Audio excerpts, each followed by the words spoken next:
I mean, historically, freeway expansions have had a significant negative impact on urban areas, including the destruction in established communities and loss of valuable green spaces. White Oak is called White Oak Park. It is called a park. It acts like a park. It looks like a park. We treat it as a park, but the city of Houston has not designated it as one. And so I'm joining the tag with Councilmember Castillo, and obviously will not be supporting this item, but it's something that we need to look at as a city. Thank you. This is Black Girls Politic, and I am so excited to finally have you on. This is super duper exciting. And honestly, I think this is the best time to have you on. For the audience who does not know, we have been in a little bit of a back and forth just because of schedules and conflicts and traffic and just all of the things that come with doing this work and living in Houston. But tonight we are joined by Dr. Letitia Plummer, who is currently vying for the seat of Harris County Judge. And now, as we speak at present, you are officially in the runoff. For those who may not be familiar with you, this race, and your previous work, can you tell us a little bit about that and why county judge? Yes, absolutely. So first of all, I am so excited. I know we have gone back and forth trying to get this thing done, but you're right. I think this is the most opportune time to pull this thing off. And so I'm super excited. So first of all, I have to say, no one thought we would do it. We have to get that out there. I love being the underdog. I love being unexpected. And this win has really been amazing. Everyone just thought that Anise Parker would take this thing full on the night of, and we kept her under that 50.1% threshold the entire time. So super excited. I am from Houston. I am born in Boston. My dad actually went to Harvard for dental school. So I was actually born in Boston, but only there for a little bit. My mom is actually Yemeni and Persian. Oh, And wow. so yeah, and so she's actually born in Zanzibar. We visited Mombasa, I think, my entire childhood and probably middle school and up. Grandmother's an educator. My grandfather was actually a civil rights attorney, and he had actually desegregated the Harris County cafeteria. Tuskegee Airman instructor, like really cool guy. He represented Muhammad Ali. When he was about to go to war, and he's Muslim. Muhammad Ali was Muslim at the time, and really fought to ensure that he didn't have to go and do that because of the religion piece of it. And so mom of three boys, I own my own dental practice and got in politics. In with a tragedy, honestly, that happened to me in 2018. I lost custody of my son in a surrogacy battle, and I wanted to make sure that no one else experienced that. And so ran for Congress in 2018, lost short. But that's when I got bit by the bug. That's when I realized that politics is something that I want to be a part of. I realized how easy it was, honestly, to actually change how people can actually live. And so ran for city council when Amanda Edwards decided to run for Senate. So that's my quick story of kind of who I am and how I got here. Just loved being on city council. I was an at-large member, so I was able to really focus on more policy-driven things versus speed bumps and potholes, and really did some good work on city council when it came to just quality of life stuff. So environmental challenges in Fifth Ward, the cancer cluster, right? Putting a generator at Kashmir Gardens for resiliency, looking at air quality challenges in Black and Brown communities, and putting more monitors out there so we could see what we were breathing and why we led in asthma. Looking at mental health challenges with our MCOT and crisis intervention teams. So, all of that prepared me for one day waking up and hearing that Lena Hidalgo was not going to run for reelection. Mhm. Thought it was done, Michaela. I really thought it was done. Um, and then I heard Anise Parker was the only Democrat running in the race. And I sat back and I was like, oh, hell no. There's there's no way. There's no way. There's no way that we're Yeah. going to let her have this. And so I resigned from my city council race. I was term limited anyway. I only had about a year and a half left on my seat. I resigned from that seat, and now I've got my hat in county judge race, and we're in a runoff, baby. Yes, we are. And you are technically considered the underdog. A lot of people had a lot of comments, and I'm really glad to see because you did speak to this on your own social media platforms. So I'm really glad to hear that. But for individuals who do not understand the storied history of your opponent, right? Mm. Why are you the best fit, right? County judge oversees a multi-billion dollar budget. It oversees 4 million plus people. Why should people go into that ballot box and check your name over your opponent's? No, that's a great question. Honestly, because I genuinely care about people. Mhm. I've proven that at city council. My opponent has made some very, very wrong decisions in a multitude of ways. And she just is now kind of flip-flopping back and forth based on what her positions are. And, just to kind of create some distinction between the two of us, right? She supported the HISD takeover and the HISD bond. I'm a child. I'm a product of the educational system, of the HIC system. There's no way I would be sitting in front of you today as a dentist, graduate from Spelman, right? Small business owner, previous council member, and now, candidate for Harris County judge. She supported Kim Ogg. Kim Ogg has destroyed our criminal justice system. What we're seeing at the Harris County Jail is a real problem. I've always been focused on criminal justice issues and in that piece of it. Anise Parker put forward the feeding ordinance, which actually fined food not bombs to not feed homeless people. I advocated for homeless. When they put forward that civility ordinance at the city of Houston, I actually put forward an amendment to make sure that our MCOT and crisis intervention teams could be there if a homeless person was having a mental health breakdown, because I did not want them to end up in jail.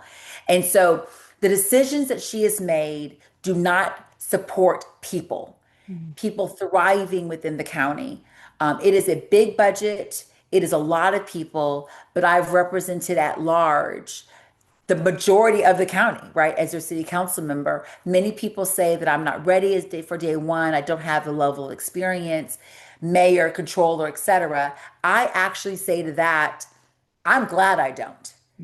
Because when you're in that bubble of politics and you hear the internal chatter, you are completely disconnected with affordability challenges.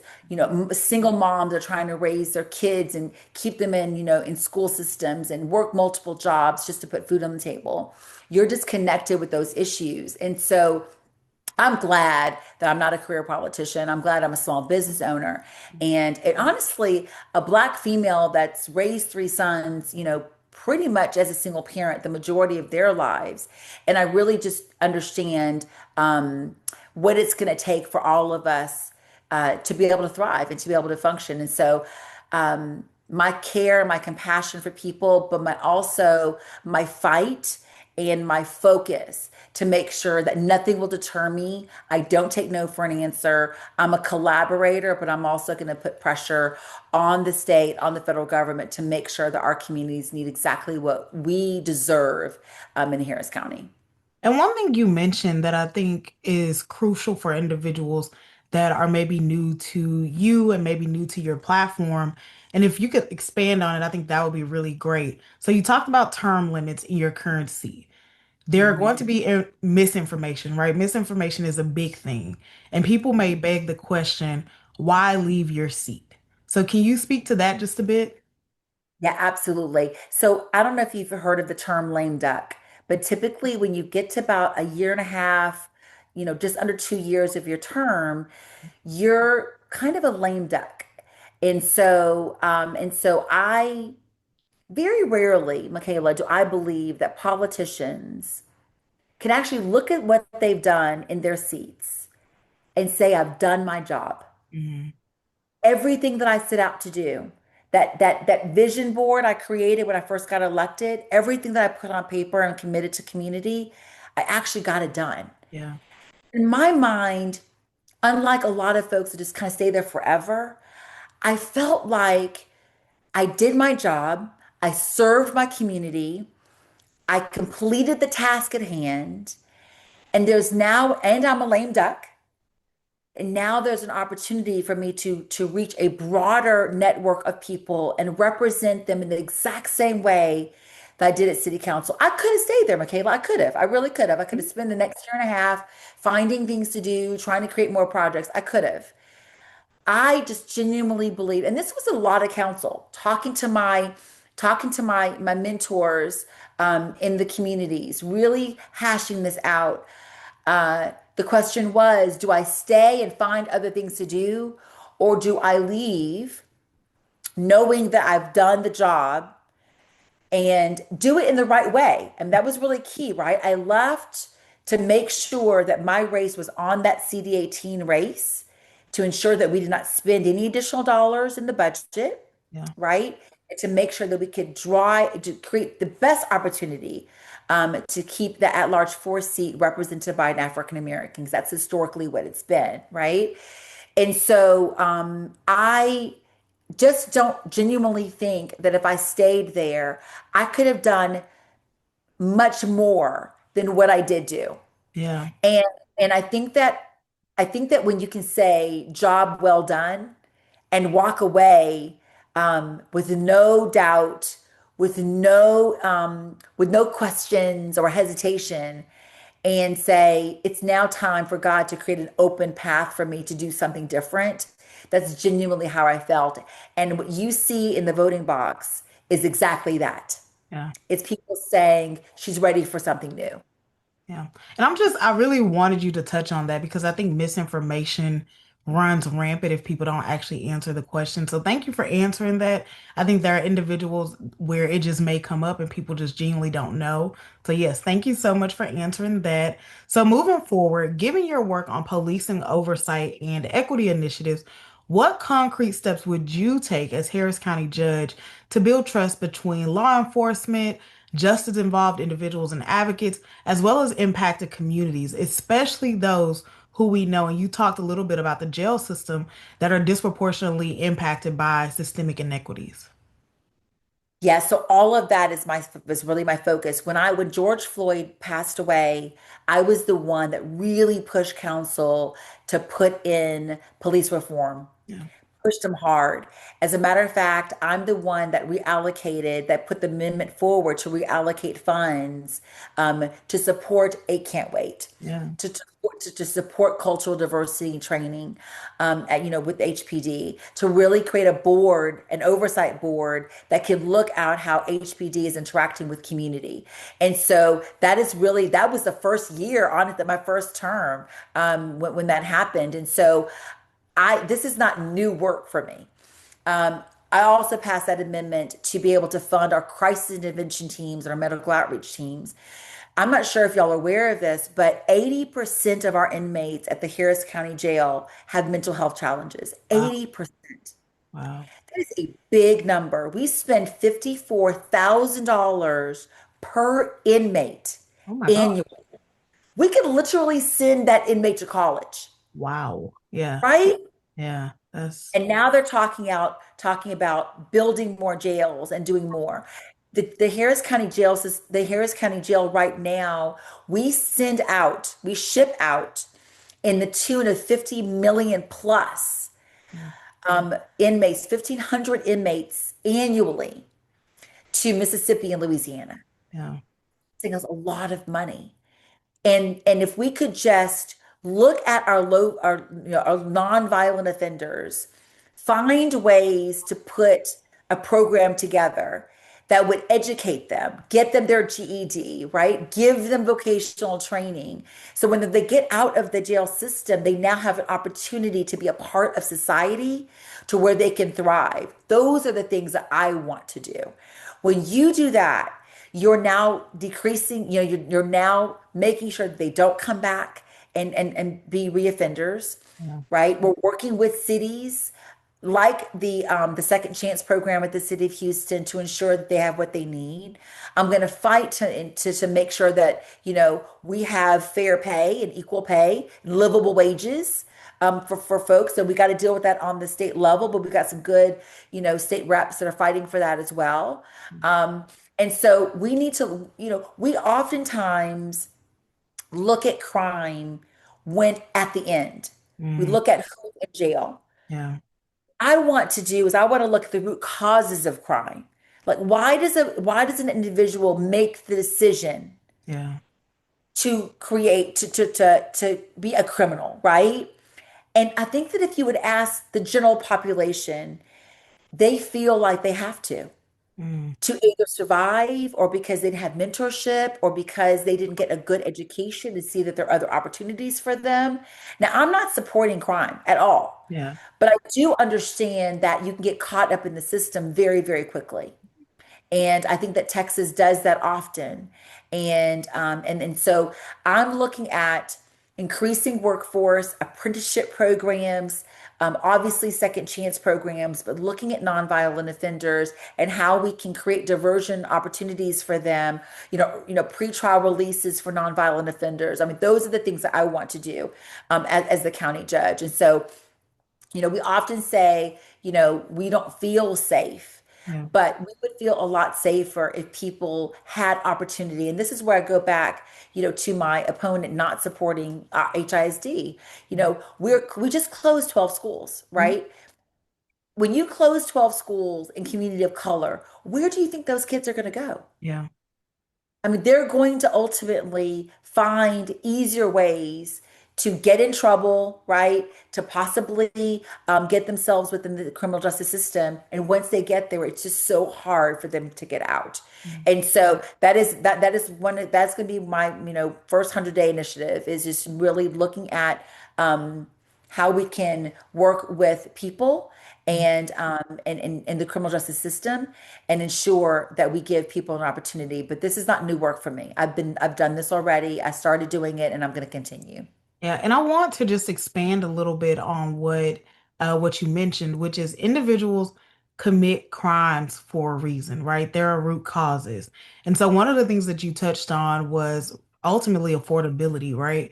So what does that look like from a county judge perspective? Now, Harris County, I will say we have, in this county passed living wages for Harris County workers. So there is a foundation for doing this work. There's also been a lot of work around, helping our unhoused community. So what does it look like to really expand on this work in this particular role? Absolutely. So first of all, funding is critical. Yeah. I mean, we have to make sure that we've got the resources allocated to make that happen. One thing that we did at the city of Houston is we did a set aside for new home buyers. Mm, And they were able to, and the county has a program similar to this as well. Um, and they were able to make contributions to these people to allow them to buy their first home. What I worried about when this came across our desk at council was that we weren't talking about fiscal responsibility and we were not talking about financial literacy. yeah. It's Hmm. great to be able to get the house, right? But we have to make sure that we're teaching people how to budget their checkbooks and create that level of understanding of how finances work, what that property tax amount is going to be as it increases when you live within Harris County and you live within that kind of near the city where where we're seeing gentrification happen. Are you going to be able to see and afford those incremental increases in property taxes? So what I want to do at the county level is not only give them incentives to buy a new home, Yeah. right? But also give them financial literacy that they're going to need to be able to map out how that looks year after year after year. 'Cause we don't want them to have a home and then lose it, right? The other piece in terms of affordability is, one initiative I put forward called my apartment inspection reform ordinance. About 50% we've got about, in the city of Houston specifically, we've got about 5,000 apartment complexes, but 50% of Houstonians, which are the largest part of the county, live Mhm. in multifamily, Yeah. right? And they do that because they can't afford homes. Hmm. Now, it's going to be really hard to property taxes, they say are going to stay low. I mean, that's something that everyone's pushing right now. But what people don't understand is appraised values are changing. If your home is appraised higher, your property taxes are going to increase. And that's that quiet thing that happens oftentimes. So we got to educate folks and let them know that we got to prepare. Yeah. All of those things, even if we drop those houses down to an affordable rate, Yeah. um, even if we do all of those things, if we don't pay you an equitable wage, a livable wage, then none of it's possible for you.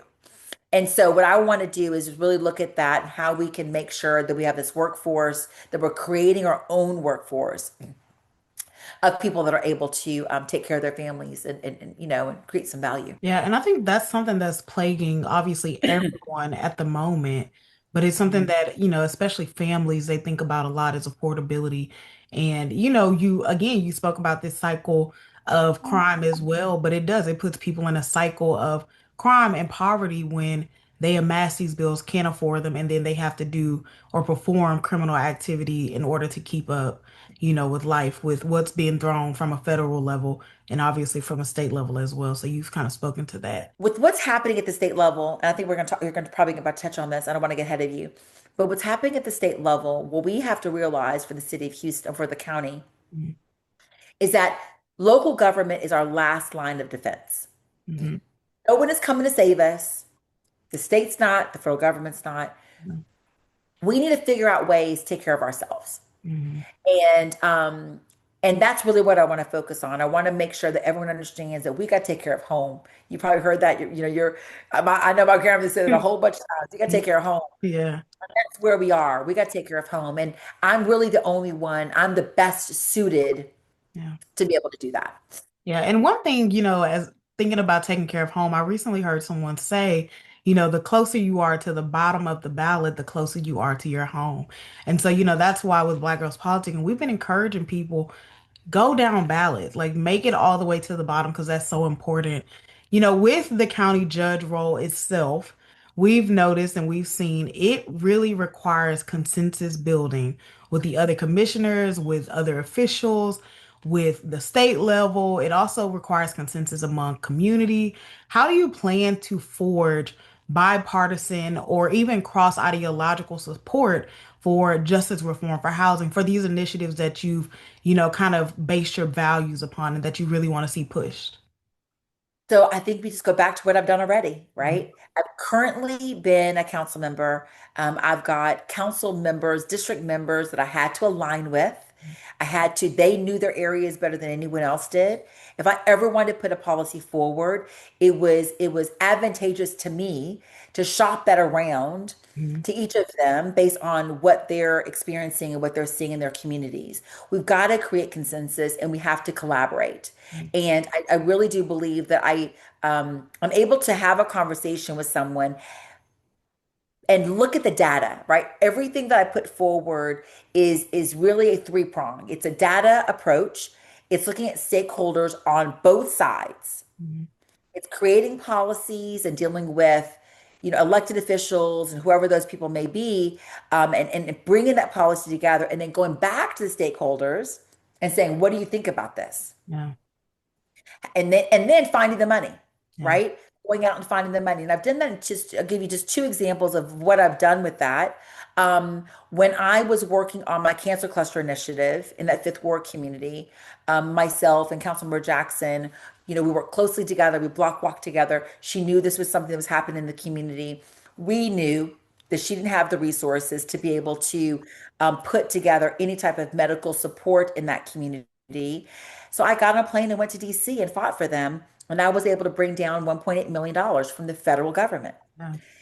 That is an initiative that now I partner with National Minority Equity Forum, which is highly funded by by the pharmaceutical industry, by, the federal government and all these other entities. And now we're able to do early detection cancer screening to all 200 residents that Mhm. are within the cancer cluster boundary. Yeah. That's collaboration. We had conversation with Commissioner Ellis about this as well. We had his support, right? That's collaboration. That's just, I mean, there are a multitude of examples of what that looks like. I think my apartment ordinance is probably another one. Like really talking to, Councilor Pollard and Castillo, Martinez, and Mhm. and Councilmember Jackson, because their districts have the highest level of multifamily Mhm. that are being mistreated, right? So, what does all of that look like? We had multiple conversations and with that. And so, there's no way, folks may not know, the commissioners run we manage the budget, but Mhm. they've got money to spend, Yeah. which is very much like an at-large member. I don't get a budget as an at-large member. And so if I want to do something, I've got to find other resources to be able to fund my projects because I don't get a budget in the same way that the judge's seat is with with the commissioners. Yeah. And so collaboration, working across the aisle, is going to be important. But I'll say this to you, Michaela, we're going to have to work across the aisle, but we also have to have someone that'll stand up to a bully. I think Mm, that's going to be really important. We can't sell our souls for something really small, and lose the big picture. And so, um, and we're going to look at that very closely, and we're going to be smart about it. I'm not going to start fights just to start one. But I'm definitely going to make sure that the state and the federal government understand that they can't come and just kind of bully us. I mean, we really have to come to the table and find ways to collaborate. The other last piece of this is working with the Houston Area Galveston Council. mm, A lot of times when a disaster comes, the money goes to HCAC, and then they send it out to the counties. yeah. So really sitting in that seat, I sat on that board as a freshman council member. I'll be in that seat as a county judge. So I'm hearing what's going on, and this is going to have to be a regional approach. It's not just Houston.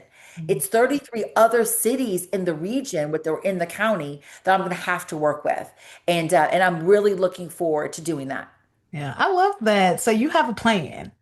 Just so Yes. everyone knows, you have a plan for collaboration. You have a plan to get everyone on board, and you've done this before, which I think is just super duper helpful. And I love that. So I love that. A county judge that is ready and prepared. So Yes, with that, oh, go and ahead. one more thing. I want to get one more thing in there because Mhm, I really want it. Because a lot of folks say that we just are not ready, and I want to tell them that we are. So let me just mhm, kind of give you mhm, three more examples. Commissioner Briones and I work on shared services and parks. It's the best. We do such a great job with it, right? Commissioner Garcia has mobile healthcare units, mhm, in collaboration with Baylor, fully supporting that, really looking at Harris Health as a safety net. Commissioner Ellis and I work together on the cancer cluster initiatives. I know a lot of folks don't like bike lanes, but I'm a transportation equity kind of person. That's what I am. That's who I am. And so really just kind of supporting what that looks like with Kim, all the environmental challenges that precinct one deals with, mhm, whether it be flooding challenges, environmental issues, et cetera. And so I'm already working with these commissioners. Commissioner Ramsey and I, some portion of the city is in his district, but I haven't had the opportunity to work with him closely. But I've already sat down with him. I mhm, already know what's important to him, and that's obviously public safety. And so we're going to look and work together, to make sure. So I'm going to sit on in that seat as a county judge, obviously with the support, of everyone watching. So I'm asking, I'm not expecting to be there. I'm asking for people to allow me to have this opportunity, but I'm ready to work with all of them.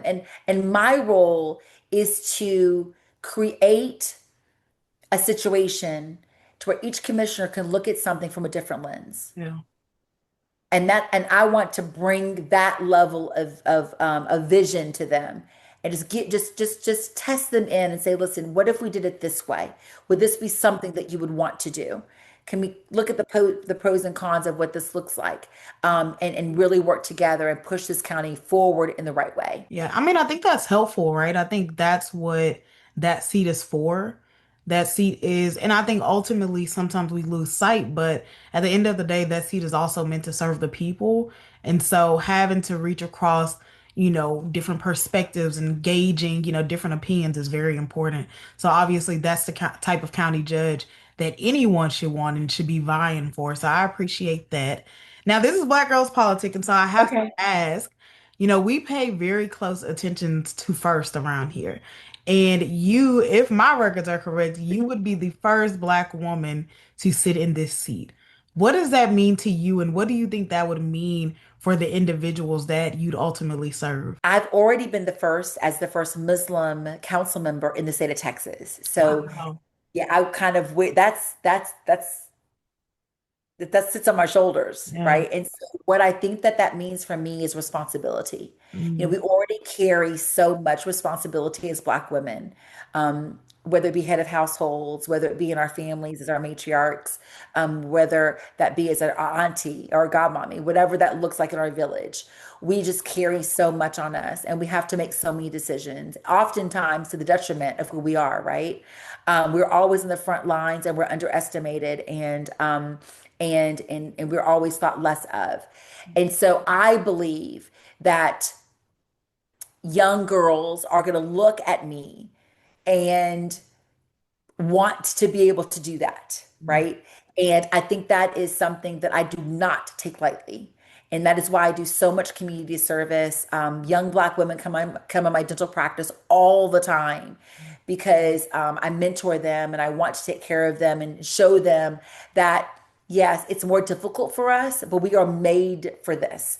And so I would say I've got to be that example. And everything that I do, every step that I take, I've got to walk the walk and talk the talk. I cannot say I'm going to do something on one side and then do something else on the other side. I really got to be the right person as a Black female in a very challenging political climate. Mhm. And I do not take that lightly at all. So, as we close, I have one final question for you that is not campaign related. It's one final Okay. question. Outside of your campaign, because I think you should be very, very proud of that. What, and outside of politics as well, what is something that you are most proud of?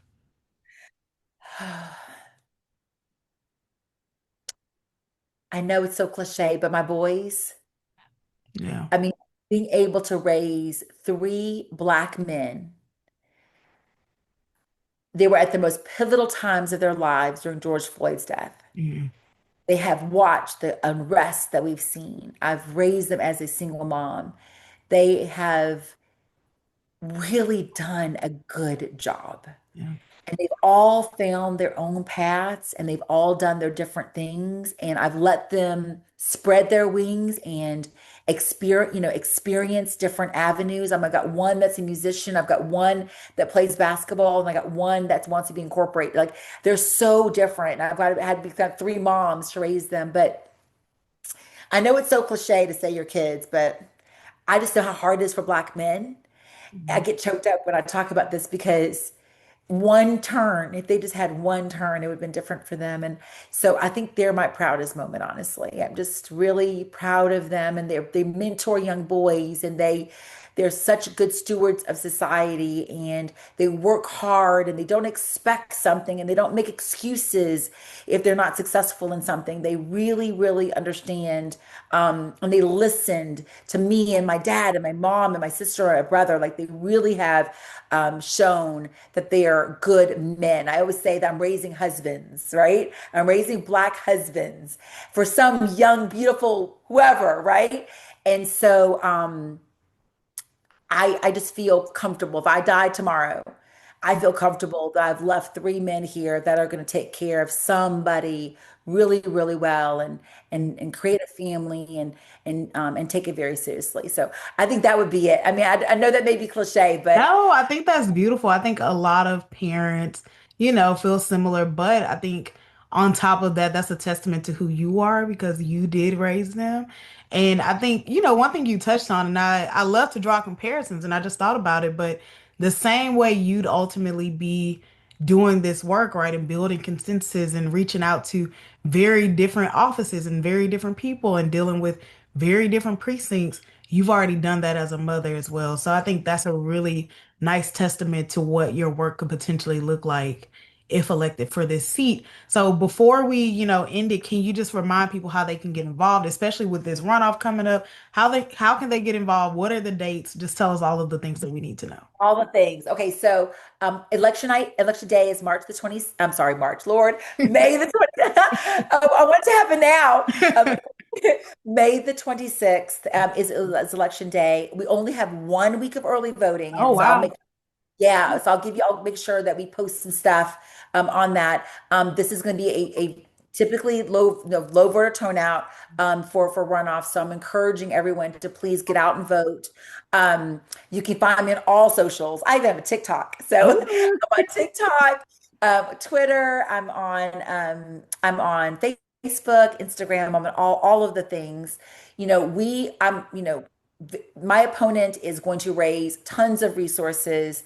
My race getting to this point was driven by volunteers, driven by people that believed in our efforts, that wanted things to happen. So I'm asking, all of your listeners and folks watching this podcast, please, sign up to volunteer, even if it's just for an hour. But every phone call you make, every block we walk, allows me to save money in spaces where I need to use it in other ways. And so, every sign, if you gave me $25, you just bought me 3 yard signs. It makes a difference. And so what I want people to know is we don't need to win big, we just need to win. And I'm really excited just for this opportunity. My level of gratitude is through the roof. I just cannot tell you how grateful I am to have the opportunity, just this opportunity, to be able to be your Harris County judge. Yes, that's so awesome. Well, we just chatted with Dr. Letitia Plummer, who is currently vying for Harris County Judge. Thank you so much for taking time on what I'm sure is a busy night, busy week, busy month as we lead up to the runoffs. So I just want to send my gratitude to you and your team.